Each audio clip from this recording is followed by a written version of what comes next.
Hello, you cultured bumpkins. This is Treasure Island Chapter 10 by Robert Louis Stevenson, a Southern audiobook. And we'll get right to it. So they're about to go out to sea. Chapter 10, The Voyage. All that night we were in a great bustle getting things stowed in their place, and boatfuls of the squire's friends, Mr. Blandley and the like, coming off to wish him a good voyage and a safe return. We never had a night at the Admiral Benbow when I had half the work, and I was dog-tired when, a little before dawn, the boatswain sounded his pipe. The boatswain sounded his pipe, and the crew began to man the capstan bars. I might have been twice as weary, yet I would not have left the deck. All was so new and interesting to me. The brief commands, the shrill note of the whistle, the men bustle into their places in the glimmer of the ship's lanterns. "Now, Barbecue, tip us a stave," cried one voice. "The old one," cried another. "Aye, aye, mates," said Long John, who was standing by with a crutch under his arm, and at once broke out in the air in words I knew so well. 15 men on a dead man's chest. And then the whole crew bore chorus, "Yo ho ho," and a bottle of rum. And at the third ho drove the bars before them with a will. Even at that exciting moment, it carried me back to the old Admiral Benbow in a second, and I seemed to hear the voice of the captain piping in the chorus. But soon the anchor was short up. Soon it was hanging dripping at the bows. Soon the sails began to draw, and the land and shipping to flit by on either side, and before I could lie down to snatch an hour of slumber, the Hispaniola had begun her voyage to the Isle of Treasure. I'm not going to relate that voyage in detail. It was fairly prosperous. The ship proved to be a good ship, the crew were capable seamen, and the captain thoroughly understood his business.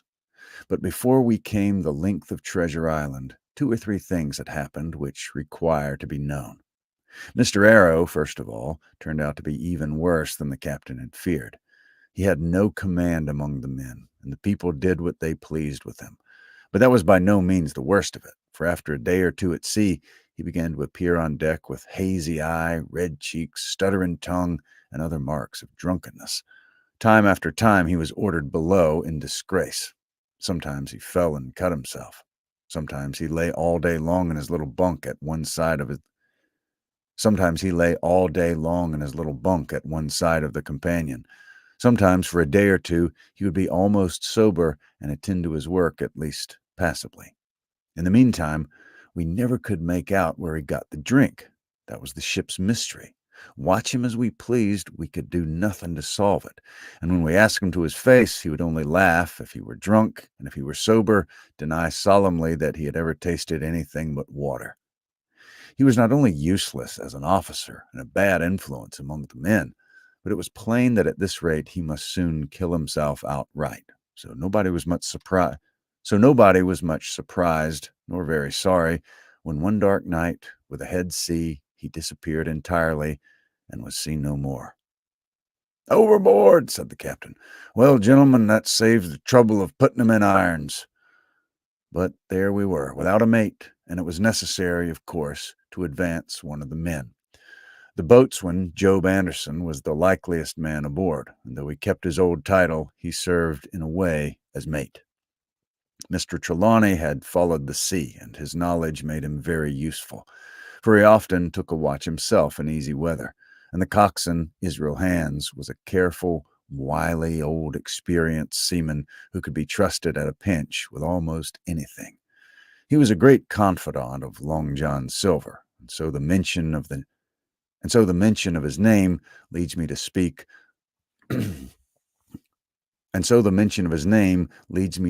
of our ship's cook, Barbecue, as the men called him. Aboard ship, he carried his crutch by a lanyard round his neck, to have both hands as free as possible. It was something to see him wedge the foot of his crutch against a bulkhead, and, propped against it, yielding to every movement of the ship, get on with his cooking like someone safe ashore. Still more strange was it to see him in the heaviest of weather cross the deck. He had a line or two rigged up to help him across the widest spaces. Long John's earrings, they were called, and he would hand himself from one place to another, now using now using the crutch, now trailing it alongside by the lanyard as quickly as another man could walk. Yet some of the men who had sailed with him before expressed their pity to see him so reduced. "He's no common man, Barbecue," said the coxswain to me. "He had good schooling in his young days, and he can speak like a book when so minded. And brave. A lion's nothing alongside of Long John. I seen him grapple four and knock their heads together, him unarmed." All the crew respected and even obeyed him.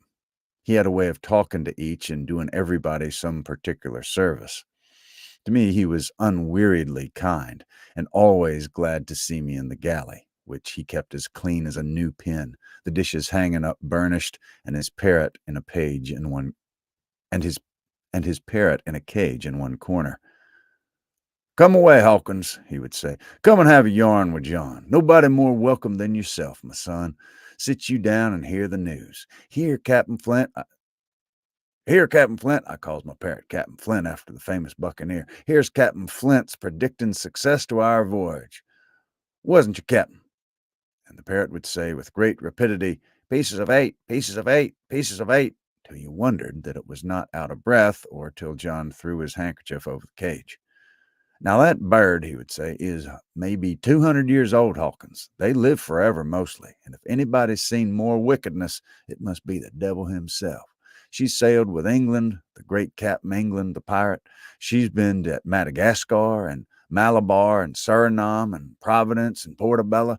She was at the fishing up of the wrecked pirate ships. It's there she learned pieces of eight, and little wonder. 350,000 of them, Hawkins. She was at the boarding of the Viceroy of the Indies out of Goa, she was. And to look at her, you would think she was a babby. But you smell powder, didn't you, Captain?" "Stand by to go about," the parrot would scream. "Oh, she's a handsome craft, she is," the cook would say, and give her sugar from his pocket. And when the bird would peck at the bars, and swear straight on, passing belief for wickedness, "There," John would add, "you can't touch pitch and not be mucked, lad. Here's this poor old innocent bird of mine swearing blue fire, and none the wiser, you may lay to that. She would swear the name in a manner of speaking before chaplain." And John would touch his forelock in a solemn way. He had to make me think he was the best of men. In the meantime, the squire and Captain Smollett were still on pretty distant terms with one another. The squire made no bones about the matter. He despised the captain.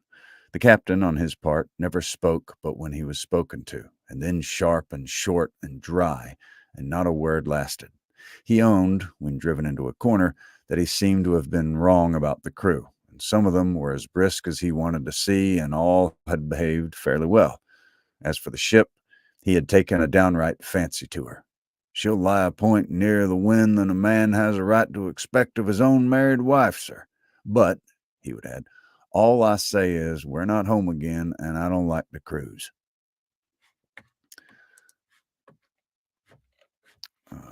Okay, let's see. Quick little wet my little whistle with a little C4 energy drink. And if you're enjoying this, whether you're live or watching the replay, I appreciate it if you hit the old like button. That helps me out. It shows other people. It kind of pops it up in their feed. The squire at this would turn away and march up and down the deck, chin in air. "A trifle more of that, man," he would say, "and I shall explode." We had some heavy weather, which only proved the qualities of the Hispaniola. Every man on board seemed well content, and they must have been hard to please if they had been otherwise. For it is my belief that there was never a ship's company so spoiled since Noah put to sea. Double grog was going on the least excuse. There was duff on odd days, as for instance, if the squire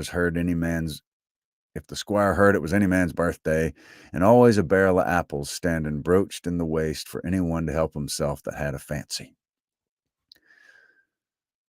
"Never knew no good to come of it yet," the captain said to Dr. Livesey. "Spoil forecastle hands, make devils. That's my belief. But good did come of the apple barrel, as you shall hear. For it had not been for if it had not been for that, we should have had no note of warning, and might have all perished by the hand of treachery. This was how it came about. We had run up the trades to get the wind of the island we were after. I'm not allowed to be more plain. And now we were running down for it with a bright lookout day and night. It was about the last day of our outward voyage by the largest computation. Sometime that night, or at latest before noon of the morrow, we should have sight of Treasure Island. We were heading south-southwest and had a steady breeze abeam and a quiet sea. The Hispaniola rolled steadily, dipping her bowsprit now and then with a whiff of spray. All was drawing alow and aloft. Everyone was in the bravest spirits, because we were now so near an end of the first part of our adventure. Now, just after sundown, when all my work was over and I was on my way to my berth, it occurred to me that I should like an apple. I ran on deck. The watch was all forward looking out for the island. The man at the helm was watching the luff of the sail and whistling away gently to himself. And that was the only sound, except the swish of the sea against the bows and around the sides of the ship. In I got boldly into the apple barrel, and found there was scarce an apple left. But sitting down there in the dark, what with the sound of the waters and the rocking movement of the ship, I had either fallen asleep or was on the point of doing so when a heavy man sat down with rather a clash close by. The barrel shook as he leaned his shoulders against it, and I was just about to jump up when the man began to speak. It was Silver's voice, and before I had heard a dozen words, I would not have shown myself for all the world, but lay there trembling and listening, in the extreme of fear and curiosity, for from these dozen words I understood that the lives of all the honest men aboard depended on me alone.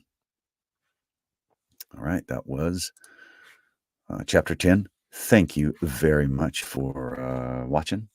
If you enjoyed that, I hope you'll subscribe to the channel and hit the old like button and tell a friend. That always helps too. Thank you very much for watching, and I will talk to you soon.